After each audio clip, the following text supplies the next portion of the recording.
What critics think of Ocean's 8. Read what the reviews, good and bad, say about the female-driven heist film co-starring Cambridge's Mindy Kaling.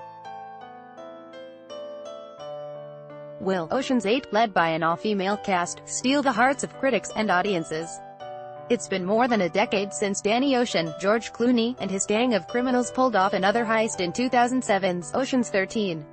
This time, it's Danny's sister Debbie Ocean, Sandra Bullock, and a team of women including second-in-command Lou, Kate Blanchett, fashion designer Rose Weil, Helena Bonham Carter, and jeweler Amita Cambridge native Mindy Kaling, stealing precious jewelry from the Met Gala.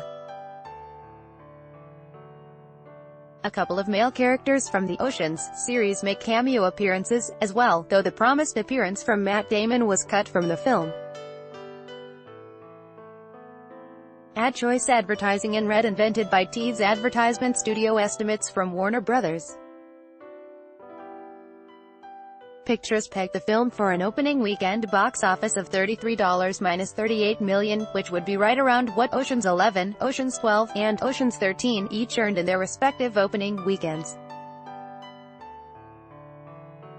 As for the critics, reviews have been generally positive, with the film earning a 74% freshness rating on Rotten Tomatoes at the time of this article's publication.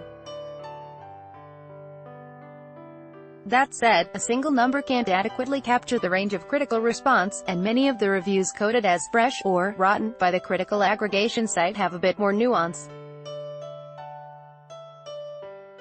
To help you judge whether to rush to theaters starting Thursday afternoon, here's what some of the top film critics are saying, both good and bad, about Ocean's 8. The Good Entertainment Weekly critic Leah Greenblatt felt that the film was a nice counterweight to the endless parade of superhero movies. In a year heavy with noble spandexed heroes fighting crime, it feels like about time someone committed one, not for some dark cause or galactic domination but for kicks and mad money, and just because they can. Ocean's 8's The Girls Just Wanna Have Grand Larceny conceit is the kind of starry, high-gloss goof the summer movie season was made for, even if it feels lightweight by the already zero-gravity standards of the genre. Peter Travers of Rolling Stone said that even with a few flaws, Ocean's 8 has everything you want in a summer movie. Ocean's 8 is a heist caper that looks gorgeous, keeps the twists coming, and bounces along on a comic rhythm that's impossible to resist. What more do you want in summer escapism? Justin Chong of the Los Angeles Times said that the film is proof positive that movies with all-female casts aren't only enjoyed by female audiences, comparing it to 2016's Ghostbusters remake, but noting its better results. It should go without saying that a splashy Hollywood caper picture featuring 1 or 2, or 8, female leads should have as much appeal for men as for women. Like 2016's distaff reboot of Ghostbusters, only with better results, and far less accompanying fanboy outrage, Ocean's 8 is very much a movie about women at work and having a grand time doing it. The so-so advertisement in theorizing that heist films are almost impossible to mess up. The Boston Globe's Ty Burr called the movie a 2 3/4 star affair if ever there were one. Ocean's 8 has the novelty of an all-female starring cast, and while it hums along smoothly and delivers a reasonably enjoyable 2 hours at the movies, no one will mistake it for inspired.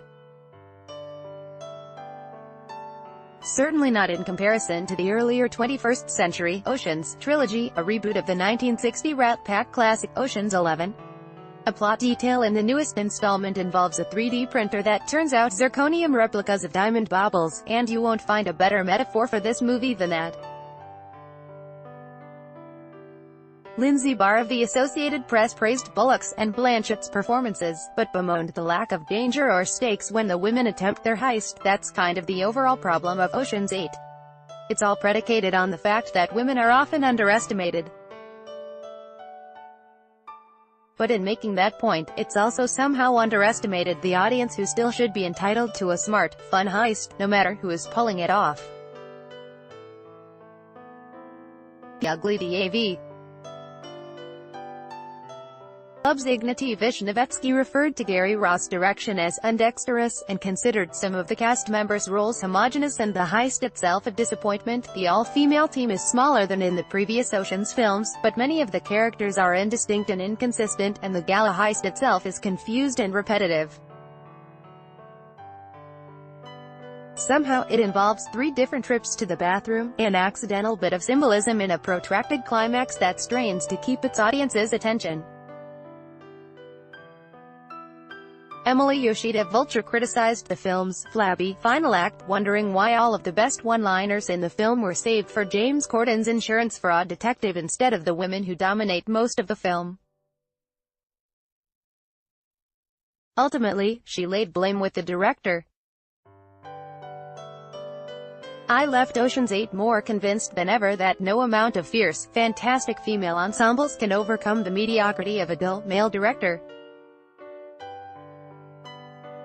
By Taboola Sponsored links Promoted links You may like Vikings, free online game. Play this for 1 minute and see why everyone is addicted. Vikings, free online game. Oina Throne, free online game. Play this for 2 minutes and see why everyone is addicted. Throne, free online game. Undo family-minded 12 most family-friendly dog breeds. Family-minded Undo Babel language expert shares the secret to learning a language in 20 minutes at Babel Undo Fropki 27 photos by NASA that will amaze you. Fropki Undo Save70.com flights in Singapore at ridiculously low price. Save70.com Undo.